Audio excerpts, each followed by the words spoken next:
Right, first of all, thank you very much for the invitation to come and talk to you guys about something that I'm really passionate about, which is getting talented people into our industry to meet our farmers' goals.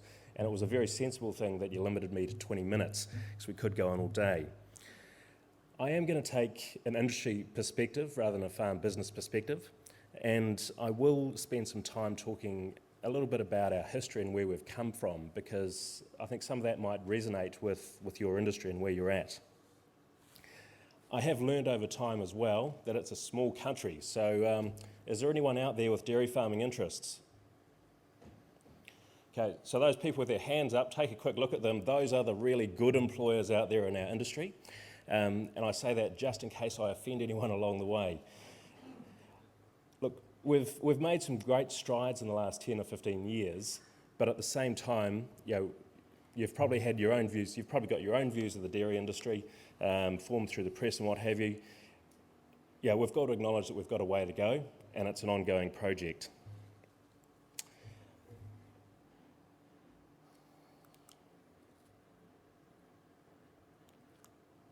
So first of all, very quickly, a snapshot of the dairy industry. We're about 1.8 million hectares, or 14% of all farmed land. There's about 4.82 million cows, 11,500 farming units, 33,000 full-time employees, closer to 40,000 in total number. 1.5 billion kilos of milk solids are produced, and we earned around 12.8 billion worth of exports in 2012, which is about 20% of all exports. I think the important point to note is that this is actually a radically different picture to what the dairy industry looked like 2 decades ago. For us, change has been pretty rapid. Over the last 20 years, we've all but doubled the size of our industry in terms of cow numbers, and the volume of milk production has almost trebled. So as a result of this growth, there's been significant demand for new staff, and it's in the order of around 3,000 to 4,000 people per annum. This has caused some disruptive change within the dairy farm labour market. The single largest change has been the end of what I affectionately call indentured labour. Going back a wee while, farms were of a size that they could effectively be managed by a family. The fact of the matter is they've just grown outside of that range and they require additional help. The advantage of family labour has been the sacrifice that they've been willing to make for their family, for their own business, to get ahead and get into farm ownership. This has been a historic strength of the industry, but as the graph shows, which is the red line there, over the last 20 years, farm family labour has been declining quickly, and now about 2/3 of labour is contributed by paid or salaried employees. In '92, the average farm had about half a salaried employee, and now it's around about 2 people on average, ranging from 1 to anything, upwards of 10 for some of our larger operations. While this doesn't seem like a particularly large workforce, it's caused some real problems. Farmers were very much used to managing cows, not people. They continued to treat their staff as indentured labour, expecting them to work as long and hard as they did for a fraction of the return. And there was this implied benefit that if you worked hard and sacrificed, that you could own your own farm in the future. But that was quickly becoming a pipe dream as the value of farms rose. So the symptoms that we were seeing in the industry in the 1990s in particular were that there was incredibly rapid turnover of staff, there was very rapid churn of people out of the industry, and farmers were seriously struggling to attract staff. You may remember in 2001 that Fonterra was formed under the Dairy Industry Restructuring Act. At the same time, a company called Dexcel, an industry good organisation, which later became Dairy NZ, was also formed. And importantly, what this organisation did was that they put an implicit focus on recruiting, not just on recruiting, but on getting the people that we need in our industry to manage the challenges ahead. It was called the People for Dairying team, and I was lucky enough to be part of that team some 10 years ago. At the time, the demand from farmers was that they just wanted us to make sure that their next farm worker was ready to step into the breach when they wanted them. And by the way, they also thought it was quite good if they were all highly reliable, had fully developed skills, and were happy to contain their social life to a weekend off a month. No problems, we said, and quietly wondered whether or not we were in the right job. But once our knees stopped knocking, I guess we came to realise that if we just focused on this supply issue and recruiting more and more people to the industry, the problems that we were facing were only going to repeat themselves.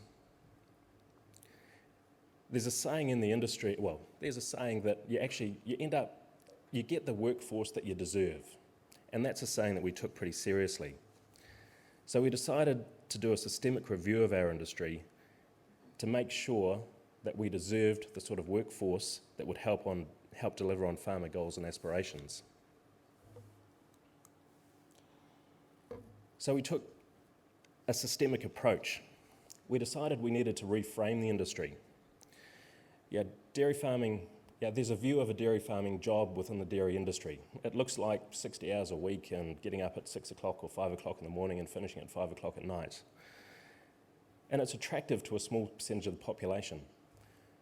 But we came to the realisation that we actually needed to reframe that, and we needed to think about what a dairy farm job should look like to attract a wider proportion of the working population, to be able to attract the talented people that we wanted away from the competition.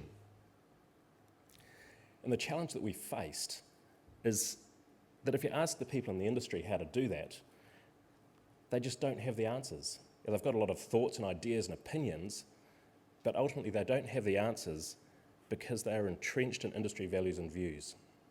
And that's valuable, but it gets you stuck in a mindset. For example, it can be argued that long hours are just simply a part of dairy farming.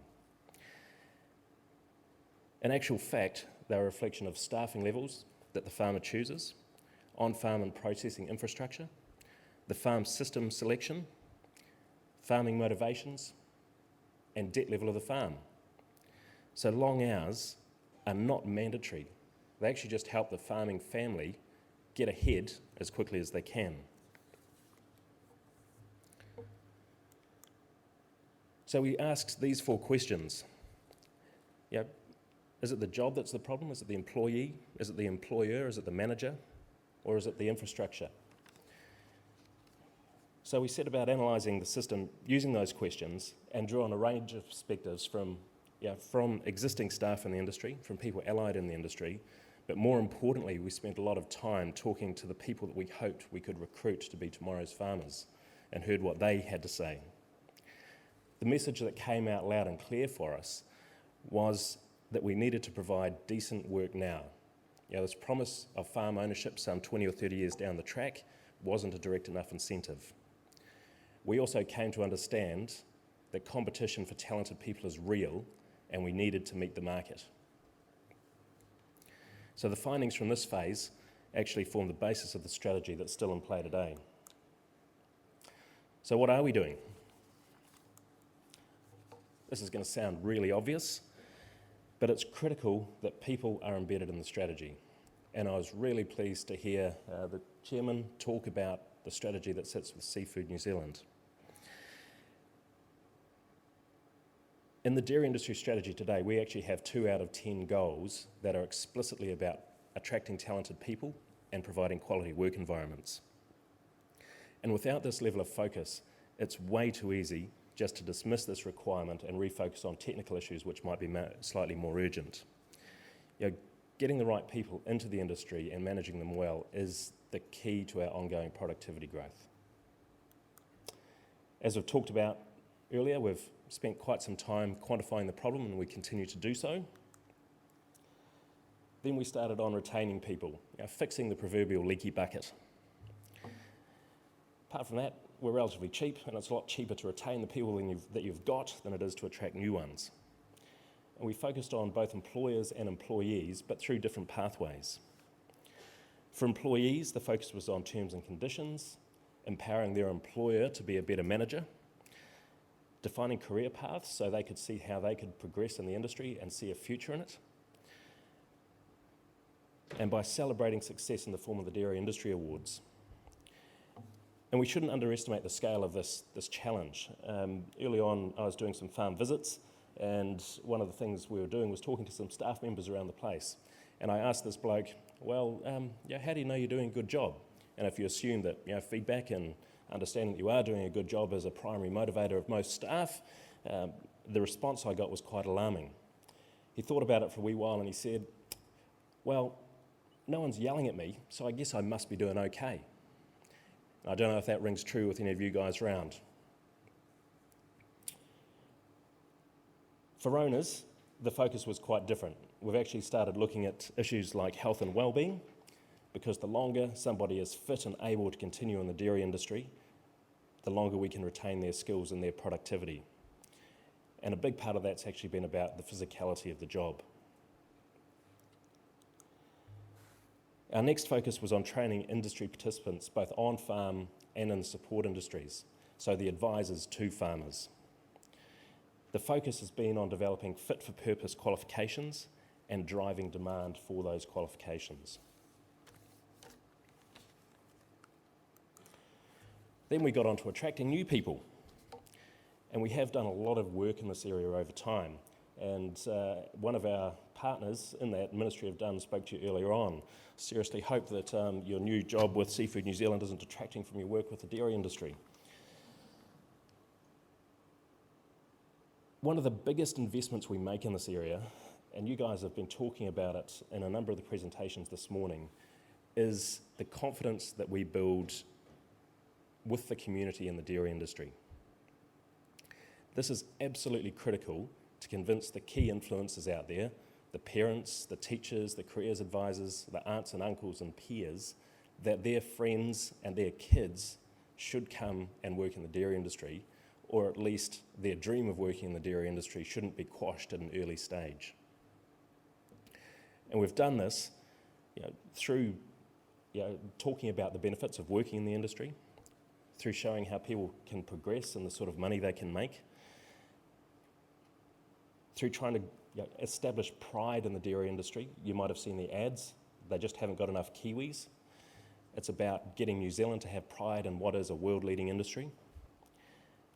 And more recently, we've been very focused on the environmental side of our industry, because we do realise, it might seem a bit tangential, but we do realise that if there is any sort of stink about the industry, it is going to dissuade people from moving into it. And we don't need any more barriers than we've already got.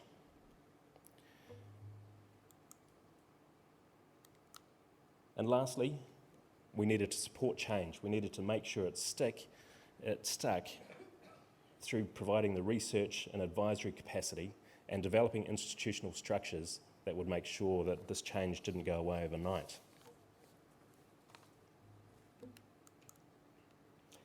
So how are we doing it? We're doing a lot of it through direct investment in programs like the Ministry of Done, through our People Smart program, which is about helping employers to become better at the job that they're doing. We're doing it through partnerships, through making sure that people in the industry are well aligned with what we're trying to achieve. And I guess the underlying thing here is that the strategy, the dairy industry strategy that we have, has been an absolutely critical piece of work in helping to explain to people and other stakeholders exactly what it is we're trying to achieve, what our vision is for the industry. And that has been incredibly successful in opening doors for us along the way. One of our key partnerships is around Get Ahead, and that's with New Zealand young farmers, because we know it's a lot more effective for young farmers to be out there talking to young people than it is for crusty old gentlemen like myself. We've spent a lot of time influencing. We've tried really hard to make sure that TEC's investment, for instance, is aligned with what we need in the industry.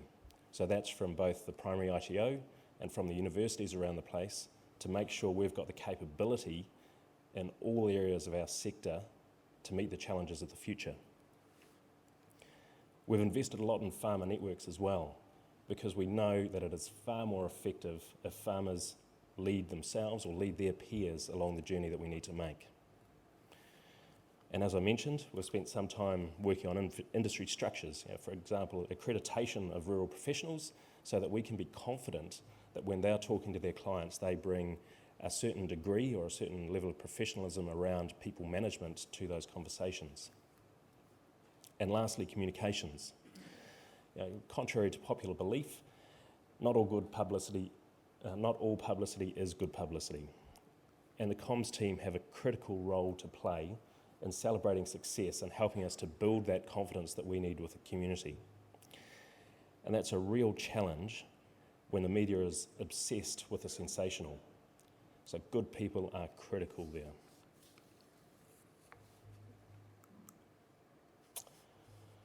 Lastly, this is just a selection of some of the work we're involved in and some of the partners that are working with us.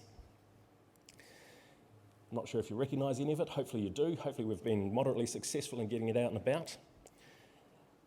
But that's about it from me, and I really just hope that our experience in dairying can help you guys in the seafood industry as you come to grips with the challenges of attracting and retaining quality people and building a great workplace. As I said, in the industry, in the dairy industry at least, certainly acknowledge that we've got some way to go, but I think it's a road that is well worth travelling, because ultimately you do get the workforce that you deserve. So my parting question for you guys is, are you happy with the workforce that you've got? Thank you.